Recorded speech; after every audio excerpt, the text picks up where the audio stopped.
नमः शिवाय।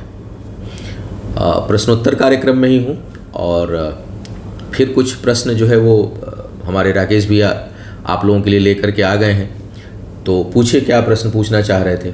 नाड़ी दोष क्या क्या चीज़ प्रभावित करता है? अच्छा, ऐसा कहते हैं लोग कि नाड़ी दोष से संतान प्राप्ति में बाधा उत्पन्न होती है जी।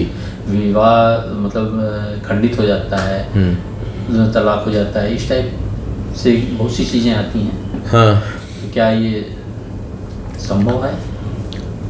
नाड़ी दोष को समझना होगा कि बनता कब है। सामान्यतः जो कूट मिलान जो हम लोग करते हैं, गुण मिलान जो करते हैं जिसको हम बोलते हैं, वो लड़के लड़की का जब मिलान करते हैं तो वो चंद्रमा की राशि और नक्षत्र पर आधारित होता है।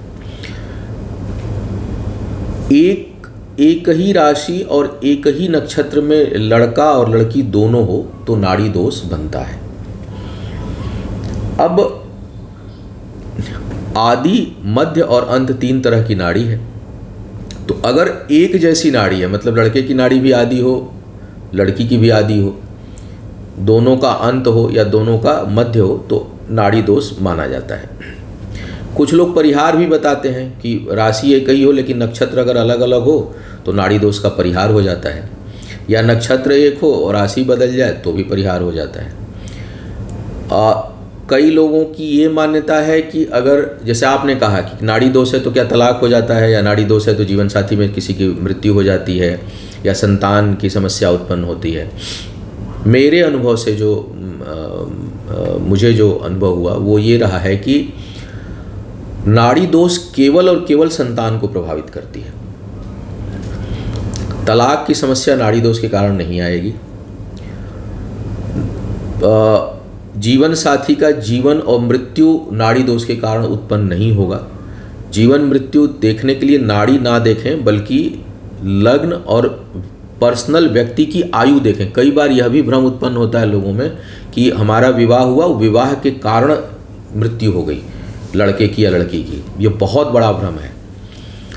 आप किसी की भी मृत्यु तब होगी जब वह व्यक्ति अल्पायु होगा, किसी के कारण दूसरे की मृत्यु नहीं होने वाली है। संकेत देती है, दूसरी कुंडली ये संकेत देती है कि इसका ये सेक्शन कमज़ोर है, पिता का सेक्शन कमज़ोर है तो कई बार पिता की मृत्यु पर जल्दी हो जाएगी, बच्चे को नहीं सुख मिलता। माता का होगा तो माता की, पत्नी का होगा तो पत्नी की मृत्यु जल्दी हो जाएगी। वो संकेत दे रहा है, वो कारण नहीं है। आपको समझना पड़ेगा कि कारण कोई नहीं होता किसी के, वो संकेत देता है कि ये वाला सुख नहीं है।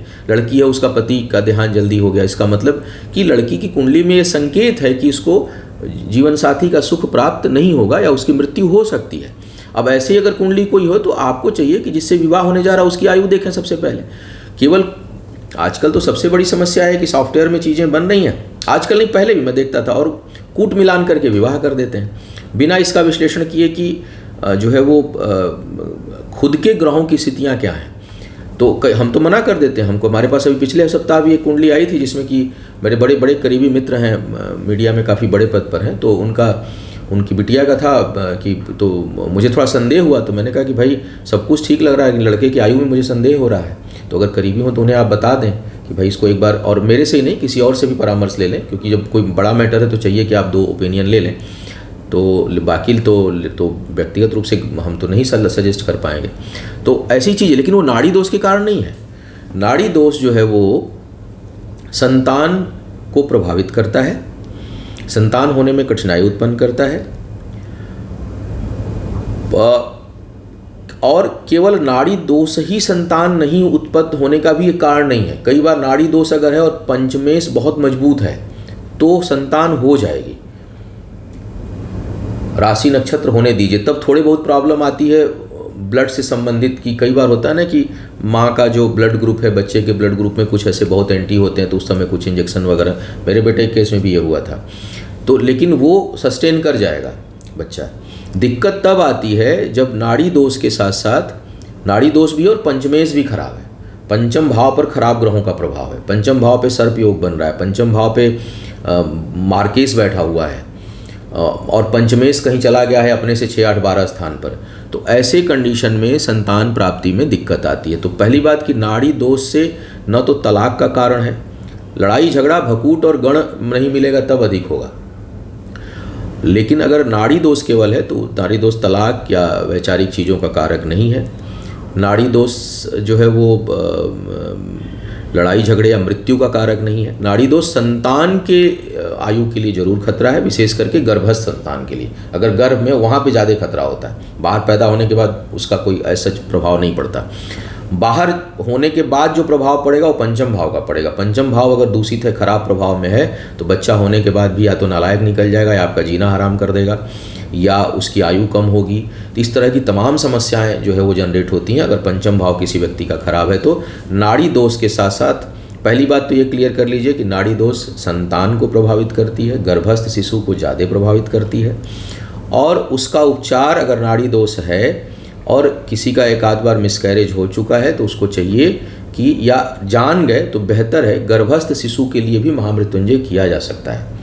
तो गर्भस्थ शिशु के लिए हम लोग तो कराते हैं, बैठता है। अभी पिछले कुछ दिनों पहले भी एक पूजा बैठी थी इस तरह की सिचुएशन में, बल्कि उनका थोड़ा ज़्यादा कॉम्प्लिकेटेड केस था क्योंकि उनका 2 बार मिसकैरेज हो चुका था, तीसरी बार बच्चा और तीसरी बार भी डॉक्टर कह रहा है कि संभावना है। तो ऐसे में महामृत्युंजय के साथ साथ गर्भ स्तंभन अनुष्ठान होता है, गर्भ को रोकने के लिए, वो हर हफ्ते चलता है। तो वो अनुष्ठान जो है वो रिकमेंड किया जाता है। तो इस चीज़ को आप हटा दें कि नाड़ी दोष से तलाक या मृत्यु की संभावना है, संतान की जरूर समस्या हो सकती है, लेकिन उसके साथ साथ पंचम भाव पंचमेश की स्थिति का भी विश्लेषण आपको करना चाहिए। उम्मीद है आपको उत्तर मिल गया होगा। धन्यवाद। आपके मन में भी कोई प्रश्न हो तो लिख भेजिए, उत्तर देते हैं उसका। धन्यवाद।